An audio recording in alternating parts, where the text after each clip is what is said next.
recording. I didn't get the first bit. The first bit was sick. You're here to tell them what you're telling them, bro. Talking to us about property, about investments, being a millionaire, driving a Lamborghini. Welcome back, guys. I'm just outside of work experience, lads. Destiny's where he's living at the moment. Come to pick him up from Nottingham, and we're going to London for another event. I'm trying to get him to as many events as possible and trying to get him networked and plugged in. I can open as many doors as anyone else in property, and probably more. So I'm just trying to do that as much as I can for him, so we can obviously get all the contacts, and which I have, because contacts are a massive thing in property. It's where we source our properties from. It's where we deal with a lot of investors, a lot of our funders we know personally. So it's always good to have a good network. So I'm trying to plug him in. He's been driving around in the Lambo for 4 days, well, next to me, and I don't want him to get that impression that as soon as he starts property in year one, even, or year two, or year three, that's going to be achievable. It literally took me over 10 years to be at that position. So today I've turned up in a shipmobile, the Polo, what I use for viewings. So and we're going to go down to London in it. Going to do some work in the car as well. So another thing about property is, when he applied for work experience, obviously his teachers and the college were asking which office it's going to be based at. Now, property, if you're an entrepreneur and you're doing a lot of it yourself, as you will be when you start up, is going to be, you're going to have to multitask. You're going to have to be on the road doing viewings, sourcings, going to view properties, checking up on your rent-to-rents, on your prospective purchases. I even, to this day, drive past every single house I buy, even though I might not go inside. I check the areas. You've got to be stalking like new areas. So all of that is very car-based. So kind of, we're going to be on the laptop doing work, multitasking. Once the work's done, we're going to be at the event, and he's going to network, and then we're going to get loads of content. He's going to have to edit that on the way back. It's very full on, but that's how we can maximise the profit. And as I was saying to him, we went to Manchester, an event in Manchester the other day, and people were looking at the cars. People in professional suits and coming out in offices were staring at the car, taking photos and stuff. And I was explaining to him that, like, they would have, even on a good salary there, so this is a salary, a few grand a month, you know, we could easily replace that 10 rent-to-rents, and you'd be on 10 grand a month, so over 100k a year. So it's very easy to scale up and get things like a Lambo, or get things like a penthouse apartment to live in without having a job. And obviously people in the corporate matrix will always look at that and think, how did they achieve that? You know, how did they get that, you know, car when we're working really hard and we can't even afford to save for a deposit? So it's about maximising the income. What they don't see is us working now, multitasking, not just sat in an office. We're doing stuff. We're getting to an event. The event's going to last till 9 o'clock. We're going to drive back up to Nottingham, and then I'm going to get off to Manchester. So they don't see all of that and how much intensity goes into it. Obviously, you have the recurring income doing nothing, but if you want to grow that, you have to be actively in the field, which is what I do for clients as well. So hopefully Destiny will enjoy it. He really enjoyed the last event. I'm going to pick him up now. I'm going to get going. Come with us. Let's get it. Bro's looking smart for the event. Come on. Yeah, you got to dress for the job you want, don't you? Yeah, you got it. So the first job on the way down to London, we're going to insure a property that I'm remortgaging. So a lot of clients, when they get to the stage, have no idea of landlord insurance and building insurance. So Destiny's going to insure a property today. I'm going to go through it step by step. While I'm driving, I'm going to leave it to him. Second of all, he's going to interact with some of our trade deals. He's going to deal with one of the tenants, you know, that house he left in a mess. So we're going to forward them the pictures and leave it as that, basically, because they're like, oh, it was like this when we moved in, which clearly it wasn't. And then we're going to also pull up. So remember the house that we viewed 2 days ago, the HMO? Yeah. So I think we're close to getting the offer accepted that you made yesterday, because she rang me today. She said, look, he's keen on your offer. We'll get back to you. One thing we need to check with that is if we can get 4 rooms, because we need to see how big the kitchen is. So we're going to go on the website for the relevant area, the council area, and we're going to check the space standards. And then we're just going to quickly pull up the floor plan for the property, make sure it's okay, and then take it from there, really. So you're going to do all that today. On the journey down to London, which is about 3 hours, we're going to go straight into the event, do exactly what you did last time, network, ask a good question, meet everyone, document it as well for your social media. It's a massive thing now, and then we'll get back up. So let's get it, guys. Tiny bit small. Let's have a look at the rooms again. That's That's big enough, over 10 metres, over 10 metres. That's a smaller one, isn't it? That's probably a little bit less than 10. And then what's the other one? That's 10 square metres, so might have to steal some from another room. 6 meters squared. So you're on the 4 people ones, kitchen. 6 meters squared. Minimum room size. So what's that? Minimum size of rooms where the kitchen, dining, and living room are all separate, but there's no living room.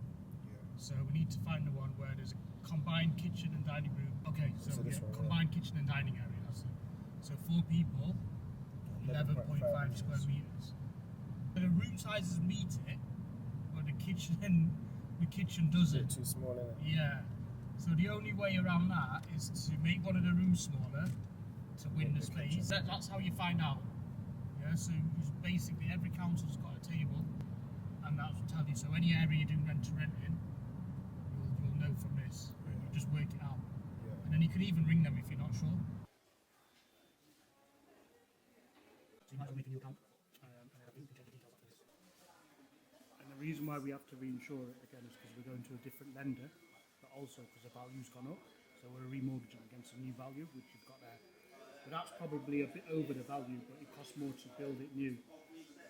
That's why it's the reinstatement value, and plus you can claim for other stuff like loss of rent and stuff like that, so that's why it's a bit higher.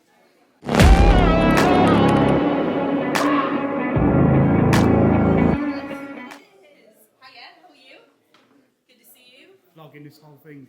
You're this whole vlogging thing it all? for Well, my good to- YouTube. You Oh, okay? there we go. How are you? Yeah, I'm There good, are some thank you. snacks already, so you can go. I've just eaten as well. We just had Be a full meal later. Oh, really? Full on, like, Are you there's joking? appetizers and a meal after. full-on meal for this networking, so Yeah. tell us about it. Oh, glad to have you here. So we took our Manchester event, we brought it down south to Harrow. Networking, we've got leaders in the industry, we've got, what, £60 million worth of property ownership in the room today. Yeah, lots of chance to connect, ask questions, learn from the experts. Today we're going to be talking about HMOs, we're going to talk about service accommodation. Steph Baker is going to be chatting to us about how she's building her service accommodation portfolio. So yeah, lots of good stuff. Nice, and it's UBI, Bricks and Mentors.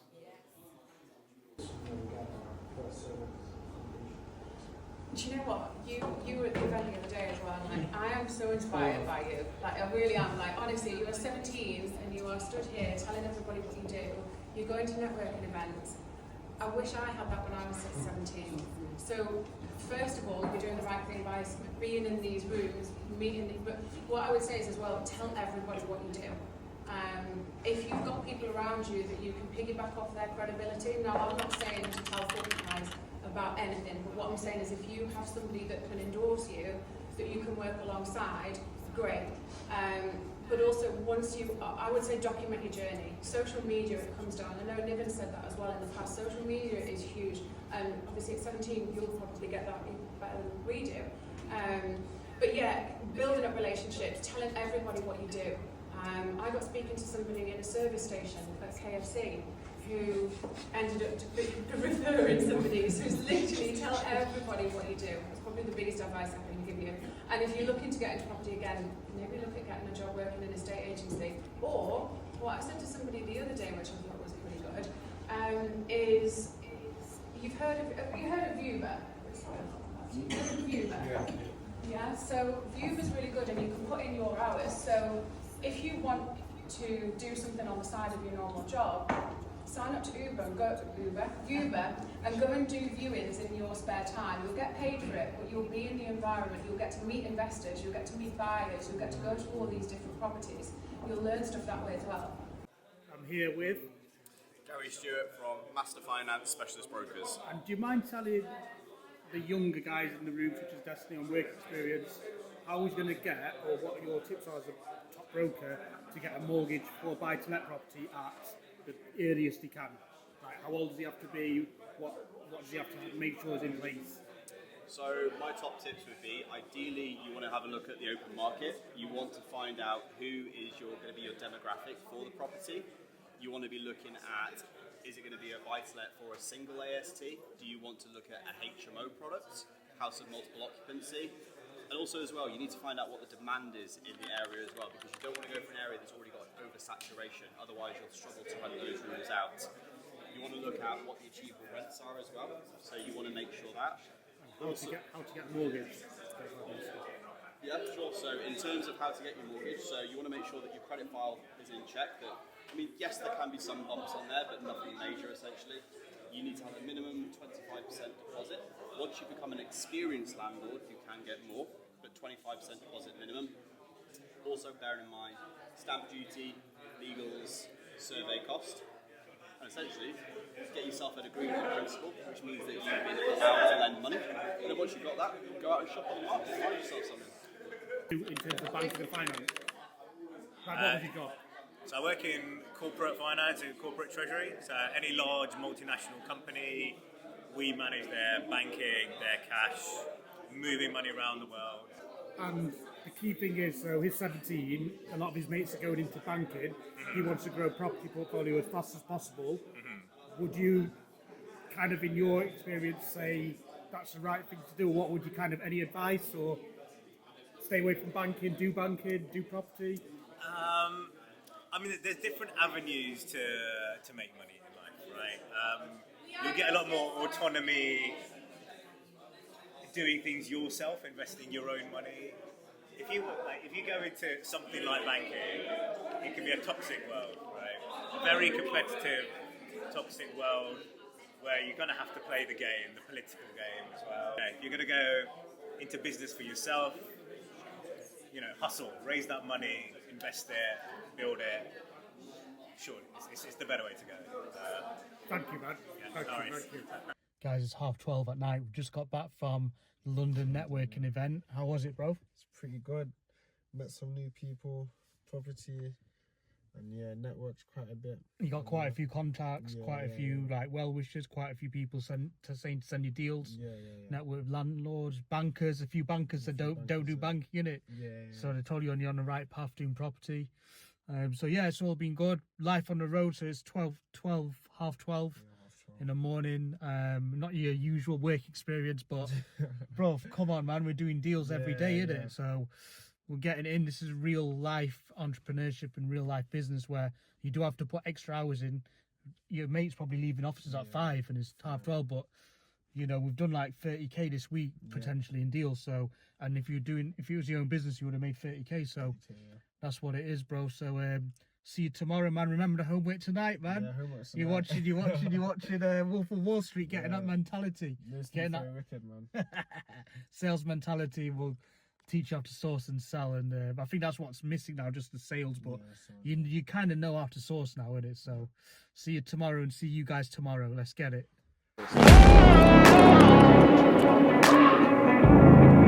Viewings. As it is now.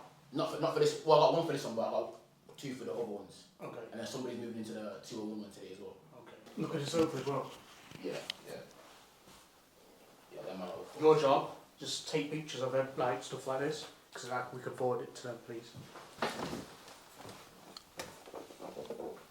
more or less the same. It just needs to clean, innit? No damage. Only thing is they fucked the door up in it upstairs. Oh yeah, that one, and then just this whatever it's called, this railing is like coming off in it. That's all damage.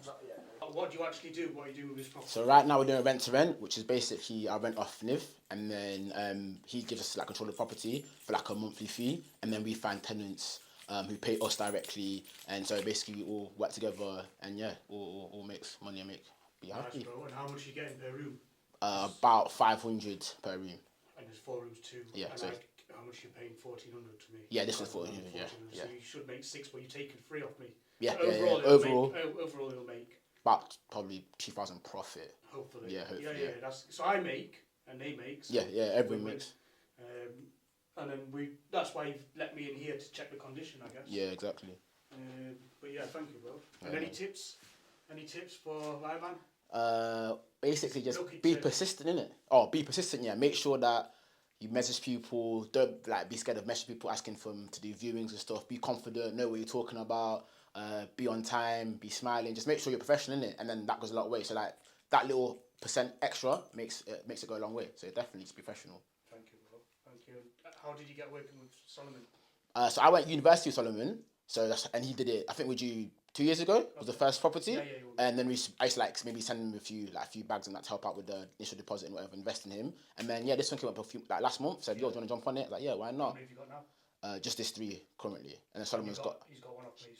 he's got one of you 4. He's got one of his own, and another one that's just got recently as well. So I think he's got about 6. So it's working well then? Yeah, for him, yeah, definitely, he's very happy with it. To be fair, definitely. And the advantage here, it came furnished. Yeah, exactly. Yeah, no, literally just Yeah.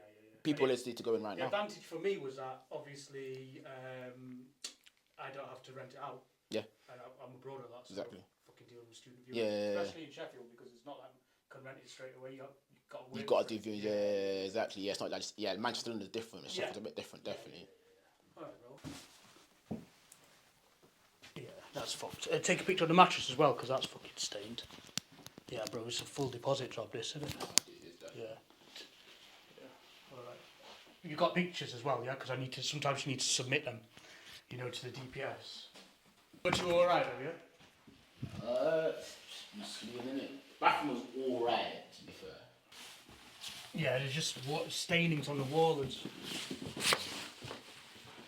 I don't miss anything, bro. We look at 14 years, isn't it? Oh, is it? See that? Yeah. Not many people see that. Yeah. I think this is the one that can pop the door off the road. Oh, is that the one? Yeah, So what? Yeah, he has. Yeah, take a picture of that. He's called a locksmith out and they've drilled it and it's a fire door, so you can't have a hole in it. At least it's cleanish though. Yeah, I think it's probably better. How did you find him? Instagram. Yeah. Messaged him on Instagram then. Work experience. It's our work experience. Yeah. It's good, man. He was at an event yesterday. Yo, what's happening, bro? Yeah, You good. on holiday? Man, how are you? Yeah, man. You're on YouTube now. Fucking hell. What are you saying, bro?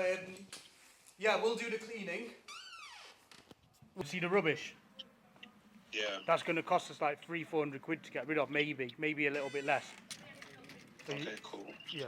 All right, bro. I'm going to check the others now. Guys, you can see how students leave. If you don't check, they would have got the whole deposit back. So luckily we've got deposit funds to cover this. We've taken evidence. Destiny's taken the evidence for if they challenge it on DPS, because all the rubbish should have been removed as per the contract. The house should have been left at least lettable or clean, not professionally clean, but just at least clean. And there's just some damages as well. So good job we checked it. And then it's going to our rent-to-rent operator, and he's got viewing. So we all want to make sure that we're all protected and we all make money.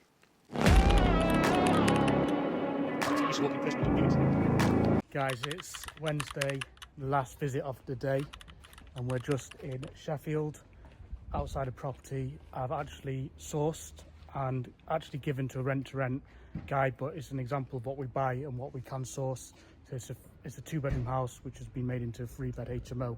Yeah, so let's get it with Destiny again, showing him the ropes and basically he's sourcing exactly the same properties now, going on Rightmove, dealing with landlords, contacts, estate agents, and getting properties exactly like this and giving them out to people at uni, sixth form, college, where they need a few £1,000s, probably a group of them put £1,000 each or 500 each, and they can get something like this and make literally like 800 quid a month from zero. So, and that's the first step into property. So let's have a look inside.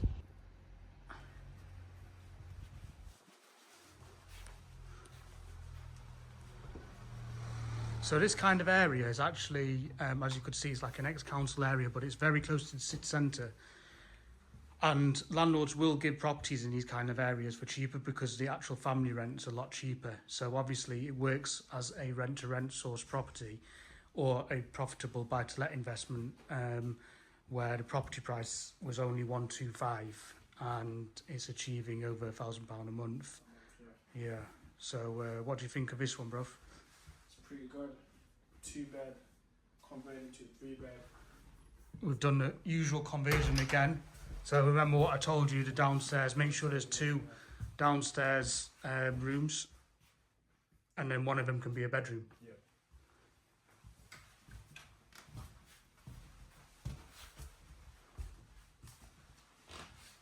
This was actually sourced and given out furnished, and Destiny's basically trying to source the furnished properties because it's easier for the younger lads to start. So you're specifically targeting furnished properties, so there's no startup costs, isn't it? So let's go upstairs. Literally day 3 of his work experience is already sourcing out properties and dealing with these properties. It's going really well, and as I said, only rising ballers on this team. Another bedroom. How much is this going to fetch? Like 650, 6. Yeah, about 6. Yeah. So guys, it's already set up, ready to go. You're the actual end client, so well, you're the client who's taking it on as a rent to rent. So again, how much are you going to make from this property altogether? I'm making a profit. What? I'm paying you 1,000. 3 rooms. It's 3 times 6, 18, 800. Yeah, 800. So by the way, guys, you could have actually got this. That was the more expensive side, 1,000. But you could have probably got this for 900. Not from me, but like a similar next door, yeah. or 800. Guys, it's Friday, work experience. We are at one of our properties I've just bought. As I said, sourced below market value. I've already explained to Destiny how I'm going to remortgage, get my money back out. But more importantly, I want you to learn how to rent one of these properties, for example, from me, or from another landlord, and turn it into a HMO. So I'll show you inside. So let's go inside, guys. So it's really crucial whether you're buying or renting to make sure you can get a room downstairs. So then you're paying less. So this is technically a 2-bed, but we're getting a room downstairs. So I'll show you what I mean by this. So it's got 2 reception rooms. We're splitting this up into a bedroom. We are changing the doors to fire doors, getting the interlinked smoke alarms. The bed's already here. So you can see how this is going to be a bedroom, and it's completely separate. You don't have to do much because the wall's already the original wall, and they still have a communal lounge. What you can't do is you can't make another bedroom here because that kitchen's too small. Remember, we looked at the minimum space standards. Yeah. So some places you can do it, some places you can't, but in this area you can't. So they're going to have a communal lounge, kitchen, and these are the kind of properties you can take. They're a bit tired, but it doesn't take much work to get it up to spec. So you've got one room there, £500–600, and I will show you upstairs. So again, this is the kind of property really easy to take off a landlord, because they're probably, like I bought it, they're probably fed up with the tenants, don't want to do much maintenance, and they could see this is costing 10k to get it back to spec, but we know we can do it ourselves for a lot less. So it needs lino on here, but you've got a nice bathroom as well. Obviously needs tidying up and cleaning. And then what you've got is a corridor which separates the rooms, so if they're strangers, they're not living down next to each other. So as I told you, we've got another room here. This is another £500–600 room. And then if we walk along the corridor, so this will be let as an individual room. Walk along the corridor. Now, if you want to follow the regulations, this should be 1 room. It's actually 2, but we would rent it as 1. Now, it depends on the area. In some areas you can rent it in Crewe, you can rent this as 2. Other areas you can rent it as 2. In this area of Manchester, you can only rent it as 1 because It's not 9.5 square meters. exactly, it's not 9.5 square meters. So this is the second room. So we'll rent this as 1. So we'll have 3 rooms at £500 or £600 each. So that's minimum 1,500, and the rent for this property would be, you'd probably pay landlord 900 guaranteed rent. So you can see how you make your margin. Get a good reputation on this one. Ask the landlord if he's got any others. He probably has. He's probably got mates, and before you know, you've got 4 or 5 properties making £600 each minimum, and that's how you get it. And then you can save that, get more, do service accommodation, or buy property. So how does that look at the notes as well, right? Guys, the dedication. So, you know, and we've taught you how to follow the sales scripts to approach landlords, and these are the exact properties you're looking for, because these are the ones that are hard to rent until you come in here for a week with your mates and tidy it all up and get it all looking nice. Spend £1,000 on furniture, and that's it. And then if you can as well, remember what I told you is try and get a rent-free period from the landlord. Just say, look at the condition, can I have like 2 weeks? 2 weeks, yeah. Yeah, and then they'll probably say yes because you're improving their property for free at the end of the day. And then that's your 2 weeks where you can do all and it's ready, and then you'll get your money to pay the landlord and your profit. So guys, that's how you do it. Stay tuned in the journey. Remember, if you want to get involved, yes in the comments, and we'll send you our free investment property buying guide.